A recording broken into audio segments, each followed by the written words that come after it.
Cette parole est pas une, elle est plusieurs. Authentique. Un héritage universel. Échange culturel. Mystique. Créer des choses qui restent. Force. Laisser une trace.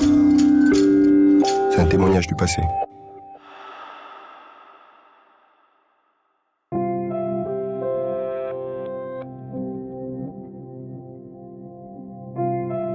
Ouais, il me parle de comment on vivait tout nu autrefois et comment il y avait les échanges, comment il y avait les guerres, comment il y avait, enfin voilà, toute cette patine, tout ce limon qui s'est posé petit à petit sur la Nouvelle-Calédonie. C'est de ça que ça me parle.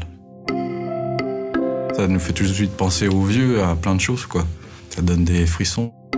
Les croisillons vont m'évoquer au sens premier, ce serait le filet. C'est pour aller à la pêche, mais il n'y a pas que ça aussi. Le filet, c'est aussi tous les liens des clans et tous les échanges qu'on peut avoir. Les liens, ça me fait penser aux femmes aussi.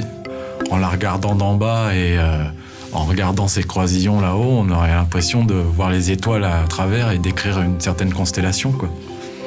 La constellation du pays, c'est peut-être une carte aussi. Si c'était un personnage de BD, ce serait un vieux qu'on viendrait écouter.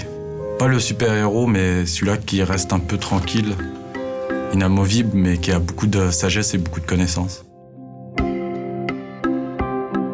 C'est quelque chose qui serait dans un de mes dessins ou dans une de mes sculptures virtuelles tridimensionnelles, on va dire. Tous ces vieux objets, c'est ma nourriture. Ça me permet, moi, de grandir dans ma création, justement. C'est que j'ai besoin de ça. C'est des codes dont j'ai besoin. C'est de l'art des vieux, et les vieux, c'était les vieux Kanaks d'ici, de toute façon. Donc voilà, c'est de l'art kanak à la base, je pense. Aujourd'hui, en tant que Calédoniens, c'est à nous de nous le réapproprier, de se réapproprier tous ces codes. On vient du même caillou, voilà, on sait comment l'énergie vibre ici, et quand tu vas voir ces objets, c'est pareil.